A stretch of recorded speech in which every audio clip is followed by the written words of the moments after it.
What's going on, everybody? This is Brian Mazik, aka Unique Mazik, the hardest working man in sports and gaming. And I have another NBA 2K19 My League video. We're talking about those historic draft classes that are coming to My League in NBA 2K19. And we're going through year by year 5 draft classes per video. We're all the way up to this video where we're talking about 1990 through 1994. There's some killers in these drafts.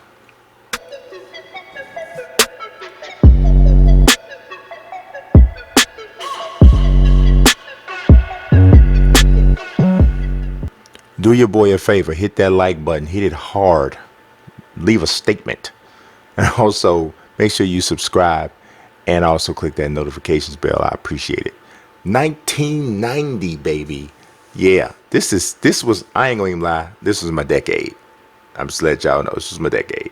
1990s draft was, had some killers. Did have a couple killers like this fella here, who is a Hall of Famer, the Glove, one of the greatest defensive point guards to ever live. In my personal opinion, the best defensive point guard I've ever seen.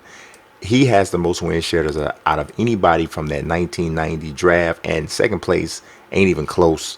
I'm talking about Derek Coleman's next, and he way off. This particular Gary Payton is kind of tripped out because, yes, it looks like him, but it looks more like how he looks now as an older man than how he looked when he played. So I always thought that was kind of crazy, right? Derek Coleman, DC, believe it or not, Derek Coleman was one of my favorite players in the entire NBA. When he came out and he played for that New Jersey Nets team that had Drazen Petrovic, it was him. I mean, Kenny Anderson, I love that team. I love Derek Coleman.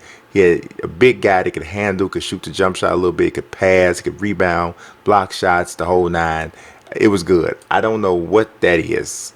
That is very scary. Look like one of the monsters off I Am Legend. And that's not a good one. That's not a good render 2K. Yeah, that ain't good. But so we start to fall off a little bit. Elden Campbell, Big EC, is next in win shares. Now, I keep telling y'all, you got to remember about win shares. They're a little weird, right? Derek Coleman was the number 1 pick overall in the draft. Gary Payton went number 2. So they went pretty good there. Elden Campbell actually went 27th. And yeah, well, see. Okay, so the face ain't horrible, but I don't know why they took old bald head Elden. I don't know why they took old bald head Elden. I mean, come on, man. He signed off on, I don't get it. I don't understand. All right, the waiter, Toni Kukoc, a part of 3 championship teams with the Chicago Bulls, 59.6 win shares. Toni was like the first international guy that came over, like from Europe, that was really great. Like a really, really good player. Maybe great is a really good player. But I always tell people, if Toni Kukoc had played without Michael Jordan and Scottie Pippen, he would have been like a 25.7 assist game, 7 assists per game guy. That's how good Toni was. But he played with Scottie and Mike, so, Antonio Davis was actually next at the same amount of win shares, regular season win shares, as Toni with 59.6. I always liked Antonio Davis. Just seemed like a good guy, hard-working defensive guy, rebounding, whole nine. Other people that were in this draft, that render's okay. Look like Jamie Foxx a little bit, but it's okay. Tyrone Hill, Kendall Gill, Cedric Sabalas, Lloyd Vault, Dennis Scott was number 4. D Brown, hide your eyes on the slam. Terry Mills, Bimbo Coast. Also, Mahmoud Abdul Rauf was the number 3 pick in this draft. So dig it. All right, going into 1991, this one was a pretty good draft. Got a Hall of Famer sitting right there on the front row. Got another really good player behind him, a couple of really good players behind him. But talking about win shares, you're talking about the 1991 draft. Number 1 is Dikembe Mutombo. Man shall not fly in the house of Mutombo. 117, Hall of Famer, one of the greatest defensive centers ever, one of the greatest defensive players ever, just the killer. I don't know, that render don't look like him very much to me. Yeah, I don't know who that looked like, but I don't know. It's not like horrible, like, oh my God, like, but it ain't good. It ain't good.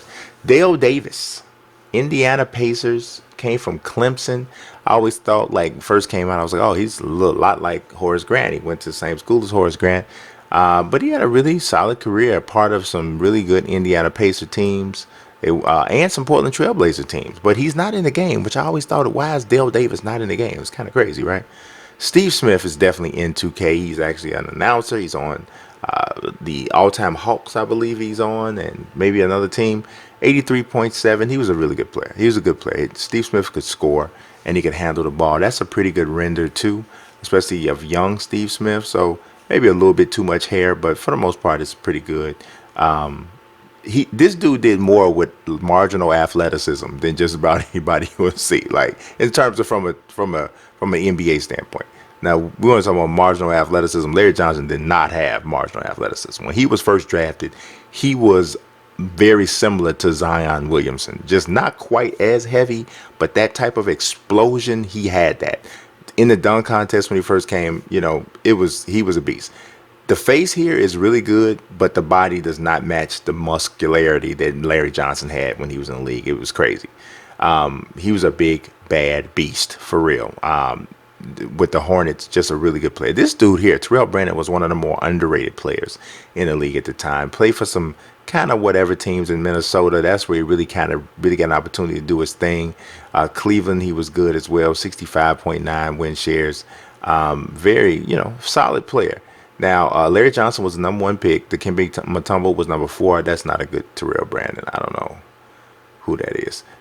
Dale Davis is 13th. Steve Smith was 5th. Terrell Brandon was 11th. You also had Kenny Anderson with number 2. Rick Fox was 24th. You had Stacey Augmon, Greg Anthony. Some pretty decent players. Now let's move on to 1992. This draft, this one got a killer right up at the top. But after that, it got pretty shaky. But we already know the Diesel, Shaquille O'Neal. One of the game's most dominant players ever. I mean, just a monster. I mean, 181.7 on the win shares. He averaged 24 points a game, 11 rebounds a game for his entire career. Just, come on. But this render has never been good. It's not the worst thing ever, but when you consider how closely Shaq has worked with 2K, I feel like his render should be better than this. I mean, he looked like James Evans on Good Times.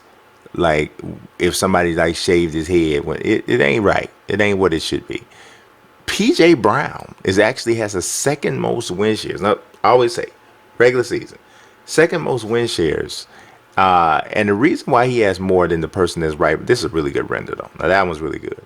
The reason why he has more than the person right under him, even though he was his teammate for a little bit of a time, is because this guy was hurt quite a bit. But Alonzo Mourning, Hall of Famer, another dominant defensive player, turned himself into a pretty solid offensive guy too. Ultimately ended up averaging 17 points, 8.5 rebounds a game for his career.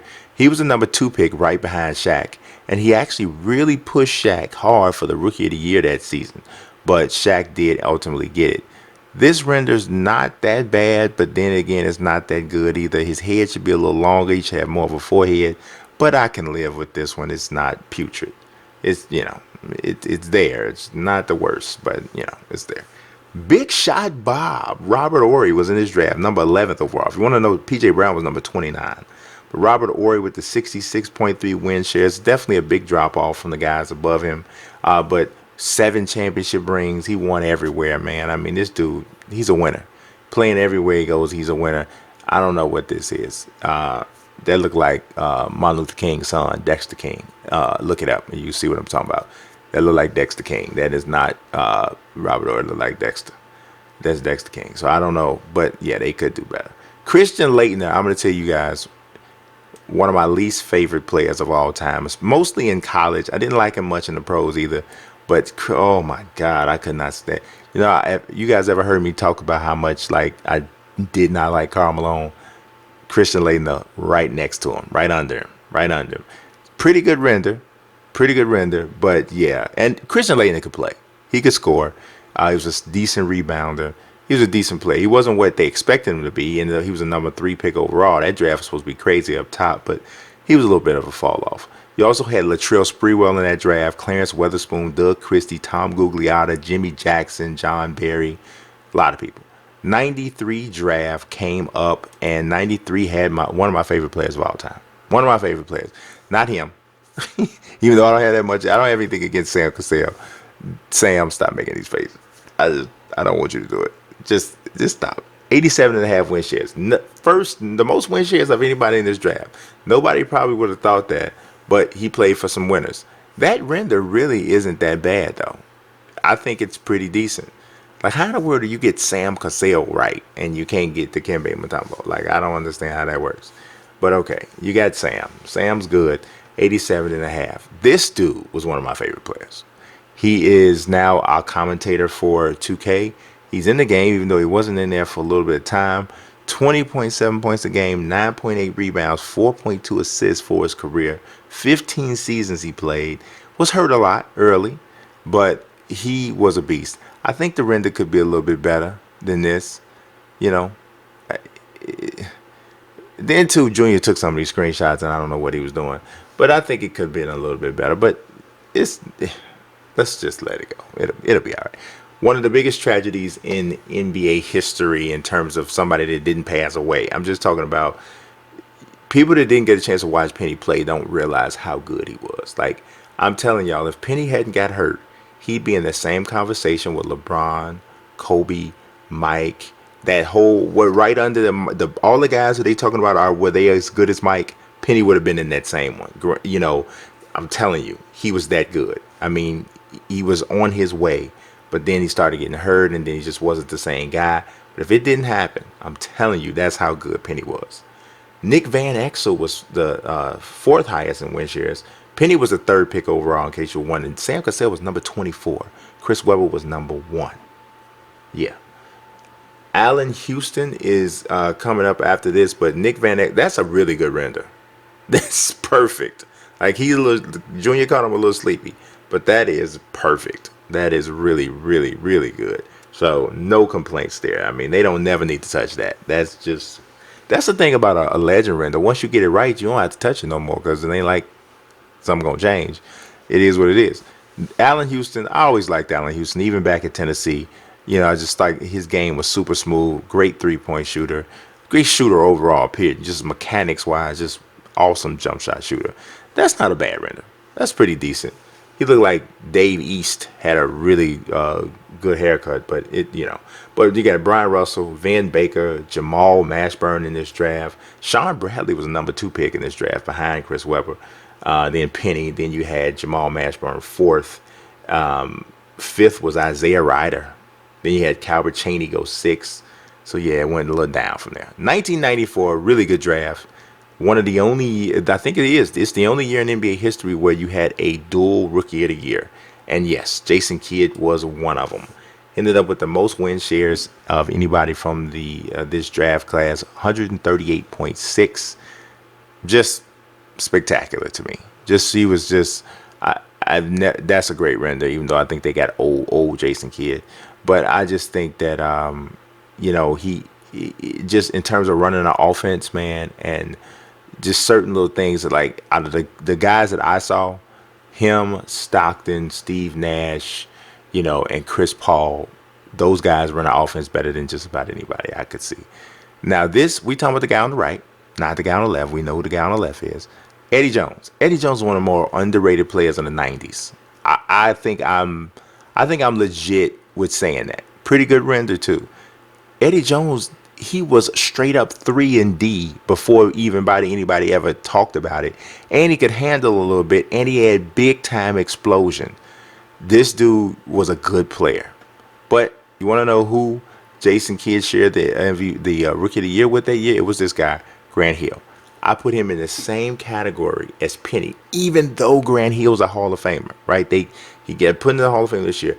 We still didn't see everything Grant Hill could have done. He would have been in that same conversation. Decent render, solid render too, with the LeBrons, with the Kobes, with the Pennies, the T-Mac, even though I think T-Mac's a little below those guys. But he would have been right there in that conversation. He was threatening a triple-double every night. Every night, y'all. Just for real. Next up, you got Juwan Howard. he drops off way beyond under those guys with 59.4. For whatever reason, Juwan Howard's not in the game. I don't know. But Jason Kidd was number 2 pick. Grant Hill was number 3. Big dog Glenn Robinson was actually number 1. He had a solid career, just didn't turn out what they wanted. Next was this guy. He went number 4, Donyell Marshall. Donyell Marshall with the 59 win share. I remember he spent the latter part of his career with the Bulls. Those were bad Bulls teams, but yeah, he was there. Donyell Marshall with the 59 win shares. He was, like I said, number 4. Juwan Howard was number 5. They also had Brian Grant in that draft. He went 8th. Jalen Rose was 13th. Wesley Person, 23rd. Aaron McKee, 17th. Charlie Ward was in that draft, 26th. Yeah, so that was that. As always, guys, I appreciate you watching, and God bless and peace. Pocket, I'll be weak. I'm rather unique.